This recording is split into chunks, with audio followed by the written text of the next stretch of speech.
the meeting between Donald Trump and Xi Jinping. And we had the Iranian foreign minister going to China, talking with China. I'm sure that he said about Iranian position and with the case of the Strait of Hormuz and the ongoing war between Iran and the United States, it was coordinated before between the two foreign ministers, Iranian foreign minister and Wang Yi, the Chinese foreign minister. And then we have Donald Trump going to China. From what we've heard so far, the announcement, they were talking about basically 2 points of what in that statement of White House was about the Strait of Hormuz. One of them was that we have to open up the Strait of Hormuz. The second one, demilitarization of the Strait of Hormuz. I don't know if you, because they were talking about the toll system that Iran is trying to define in the Strait of Hormuz or has defined in the Strait of Hormuz. As the fun. Yeah.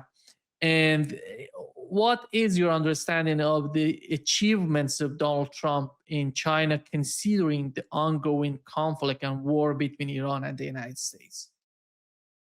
Well, if your guess was Pepe, he would be more emphatic about the failure, but it was a complete failure. And I think it was clear from the Iranian foreign minister's trip, anyone who followed that trip closely, and the body language and the social media accounts of the meeting in China, um, and how the Iranian presence was viewed in the Iranians were presented as heroic in their resistance against the United States, and how the Chinese officials said that Iran's global status has been enhanced significantly and it will have implications for future economic progress in Iran and so on. It was clear that the two countries, when the foreign ministers met and compared notes, they were coordinating. And also the 30 ships that left the Strait of Hormuz on the same day of the negotiations. That was something that these two countries had negotiated over days, and it was not by coincidence that it happened on the day of the negotiations. And of course, there was no joint statement by the two sides. Nothing really came out of it. Even the Boeing planes, it's not clear if that's really a real deal or just some general comments made at the negotiating table. And we saw later on that in one of his interviews, Trump basically admitted that the Chinese said nothing about the Iranian nuclear program. Trump said that Iranians are crazy and that they shouldn't have a nuclear weapon, and President Xi didn't respond. He just, went quiet and the conversation continued. So I think that it's fair to say that the American spin on the entire trip is detached from reality. And the part on Iran is even more detached from reality. But then that does mean that we reach a new phase of the crisis, because now it's more than 2.5 months since the war began. We are at war. Uh, this is siege warfare. The United States has blocked the Strait of Hormuz, and the global economy is heading towards crisis. Iran is heading towards greater difficulty at home too. But I personally think the world is going to be more damaged than Iran in the long run, because Iran has been under siege for decades and it will cope. And it will be difficult, especially since damage has been done. But I think the United States knows that this siege warfare is not going to succeed, and that's why we had that pretty pathetic military attack on the naval attack on the Strait of Hormuz a couple of weeks ago, which failed, and they couldn't get a single ship out of the strait. And so I think that there's a very good chance that we will have a military assault, a major military assault, because at the end of the day, if the Israeli regime wants it, if the Zionist lobby wants it, then they'll probably get it. I don't see any dramatic shift in the United States away from Zionism, at least not yet. And so I think there will be a military offensive. I think that's the assessment here, that there will probably be another assault against Iran. It could be somewhat different than before. The Israeli and U.S. regime may begin targeting Iranian critical infrastructure. That would mean that Iran will target critical infrastructure, and whether in Palestine or in the Persian Gulf region.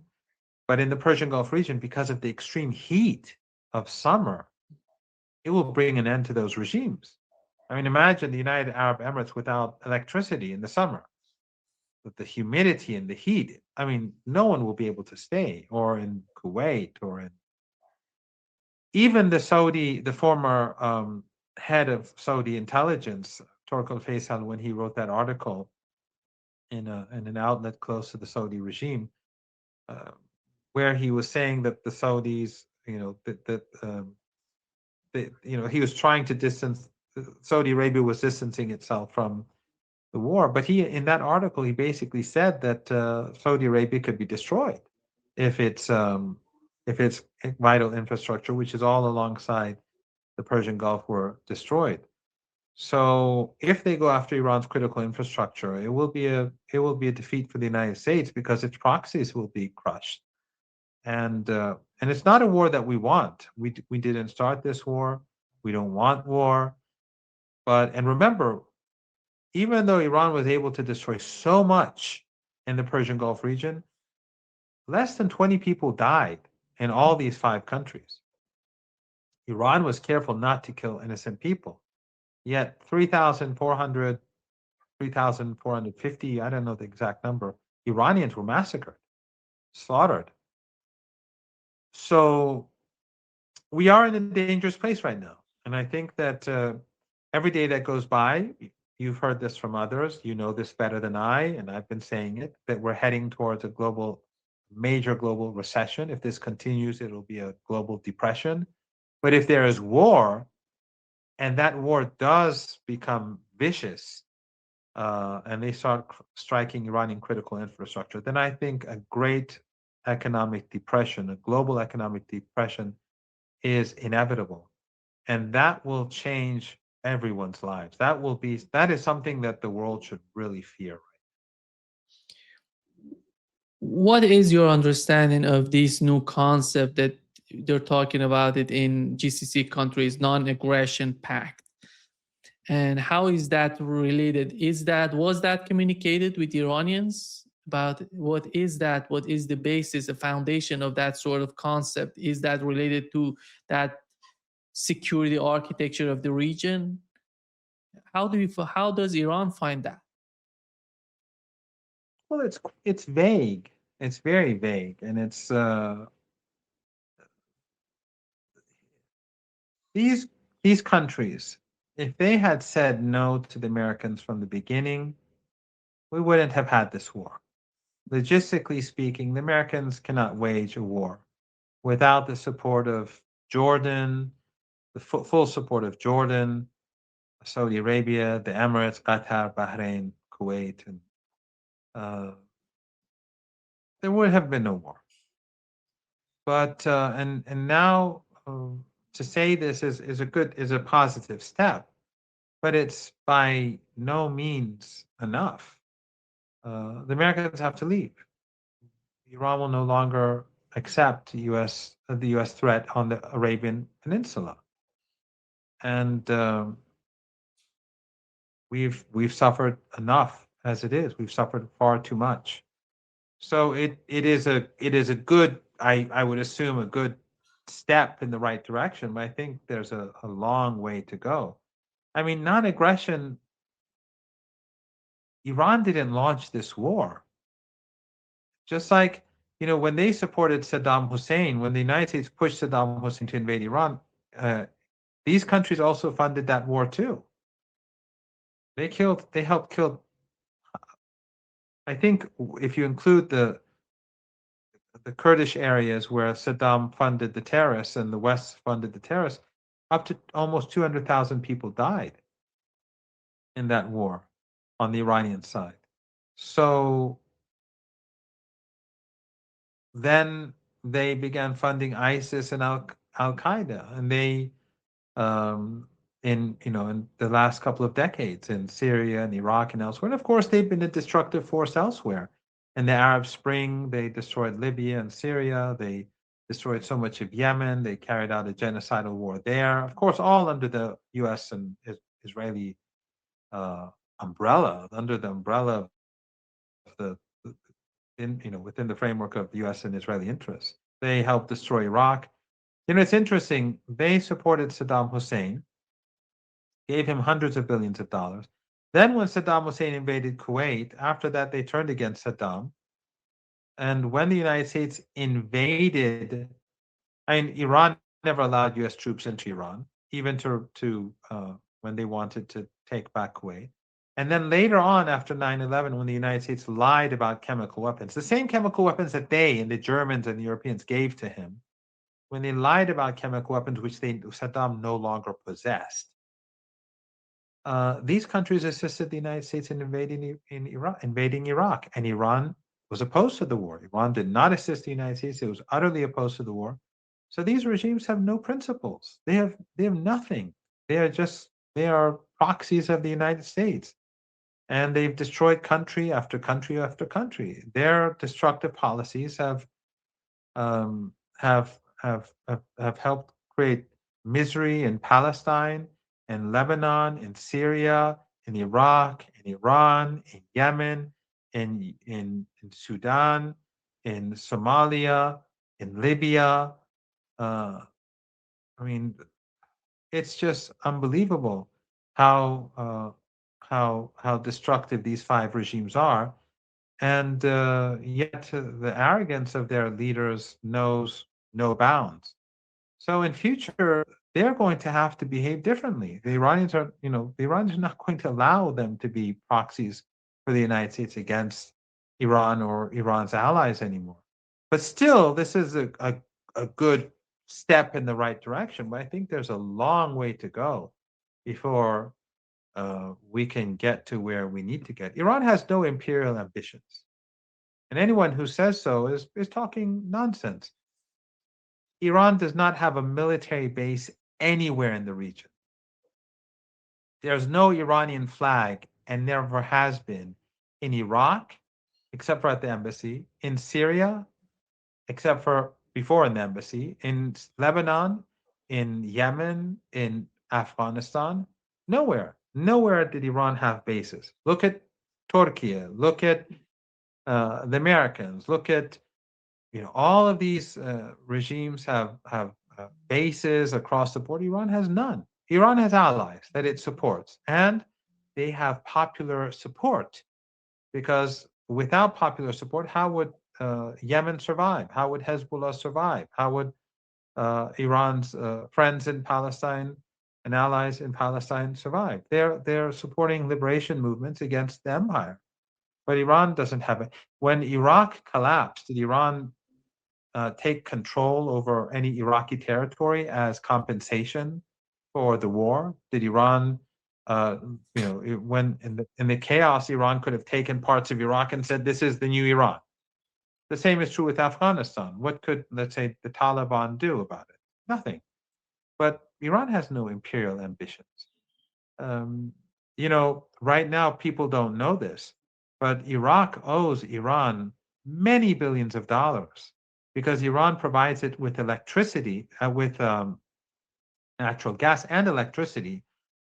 And the Iraqis don't pay for it because the United States will not allow them to. But Iran won't cut off the gas right now, even though Iran, because of the war and the strikes on Iranian gas and gas facilities, Iran has a shortage of sorts, but Iran continues to provide them with energy so that they can have electricity for their cities. So Iran is spending money in Iraq and providing Iraq energy resources and not being paid for it because they don't want the Iraqi people to go without electricity. And Iran is sanctioned under war. So, Iran doesn't have imperial ambitions, but these countries have done infinite harm to our country. When it comes to war, new round of war, I 2 days ago I was listening to one of the commanders in Iran. He said that they expect the United States they're gonna attack, but the way they're gonna attack is of question for them. It's gonna be assassination. It's gonna be invasion. It's gonna be the attacks on power grids or oil facilities. This is the question on their part. They're assessing or reassessing the, the new attacks. But how prepared is Iran when it comes to the Iranian arsenal, when it comes to the ballistic missiles and drones? We have two assessments in the West. One of them was CBS News, if I'm not mistaken, and together with New York Times, predicting that 70% of Iranian arsenal is there, and they have it compared to what they have, 70% of what they had before the war started. And the new assessment in CNN says that it's 90%. What is that number, and what do we know about the how prepared is Iran for the new round of war? Iran is militarily speaking, not economically speaking. Economically speaking, Iran is in a tough place. But militarily speaking, Iran is stronger today than before the war, significantly stronger. Iran's missile arsenal is stronger than it was before the war. Iran's drone capabilities are stronger, and Iran is prepared for a ground war. The belief is that the maximum, the Iran's preparing for maximum assault, and that is using thousands of Kurdish terrorists in from Kurdish Iraq. But if that happens, by the way, that will be the end of Kurdish Iraq. Iran will make sure that it is, after the war, dismantled and fully controlled by the central government in Iraq. So, Erbil had better be very careful about its future, because if it cooperates, if it allows these terrorists to enter Iran, when the war is over, Iran will make sure that there is no there's no autonomous government in the north of Iraq. It will be controlled by Baghdad. So it's for them to decide their future. Then there are the terrorists, the Wahhabi Salafi terrorists that have always been tools of the West, throughout the region and throughout the world, alongside the Pakistani border, inside Pakistan, that they are also going to carry out an assault. They're being prepared for an assault inside Iran. Also, the remnants of the militias that carried out the armed uprising a few months ago on January the 8th and 9th, if I'm not mistaken. Our calendar is different, so I know the Persian dates better than the English dates, but the so-called peaceful protesters, remember, and all that nonsense that we hear from the Western media. They too are being prepared, from what we're hearing here in Iran, for an assault and terrorist attacks, and in major cities like Tehran, and then a joint Zionist Israeli-American assault on Iranian critical infrastructure, and perhaps U.S. assaults on islands, the mainland, and inside Iran, deep inside, like the failed operation near Isfahan, where they tried to locate and extract Iran's enriched uranium.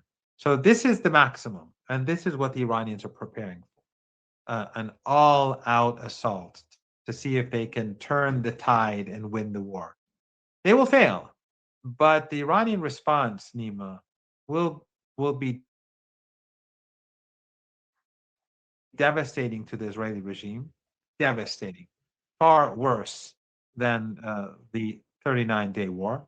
And for the regimes in the Persian Gulf, I think it will be an end to their regimes. It will bring them to an end, most probably, because in this weather, in the summer, with the humidity and heat that we see in the Persian Gulf, uh, if Iran's critical infrastructure is targeted, Iran will target their critical infrastructure in retaliation, and uh, that will mean the end of these regimes. No one can live in the Emirates without electricity and water. They'll all have to get in their cars and cross the desert and go to Oman, to Iraq, uh, for and stay there.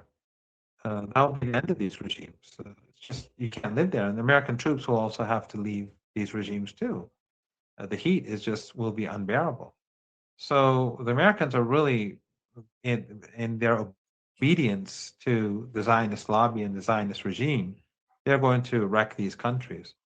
But also they're going to wreck the global economy, because if this happens, then we should all rest assured a great global economic depression is 100%. Uh, it will happen 100%, and it will change the lives of everyone, and the world will be a very different place. And we're already heading for dark times because of what's already happened. But if that happens, then I think what we can see ahead will be far worse than what the trajectory that we're now taking. In the statement of White House, they basically talking about opening up the Strait of Hormuz and demilitarization. I see no problem with the Iranian position with these 2 points. They don't. They want to open up the Strait of Hormuz, and they have actually the main problem that Iran has today is militarization of the Strait of Hormuz and what the United States is doing with the case of blockade. Is there any sort of disagreement with those 2 points in the statement of White House? Somehow summing up the meeting between Donald Trump and Xi. Well, again, there's no joint statement, so I think opening the Strait of Hormuz is what Iran and China want, and that's how we make money. That's how business is done. Demilitarization, Iran didn't start the war, and those destroying those U.S. bases are a step towards demilitarization of the Persian Gulf.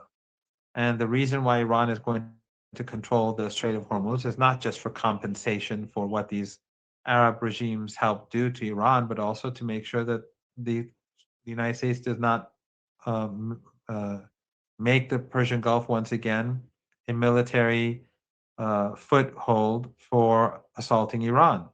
So I think the way in which the United States sees demilitarization, what they mean is that Iran must raise its hands, raise the white flag, and submit to the United States and the Israeli regime. And opening the Strait of Hormuz for the United States means preserving a siege on Iranian ports and allowing U.S. proxies to export oil.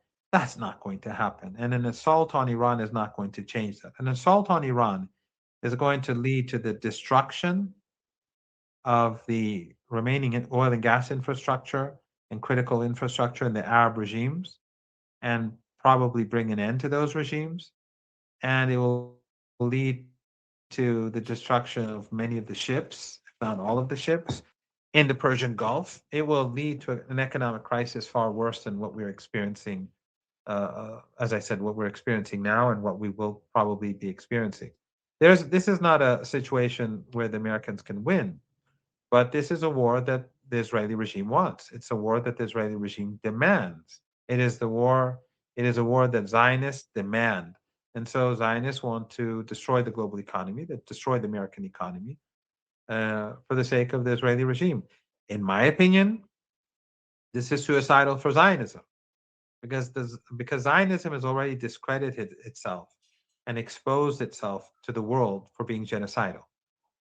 But now it is telling the world that we will destroy your lifestyle, the lifestyle of everyone across the world too.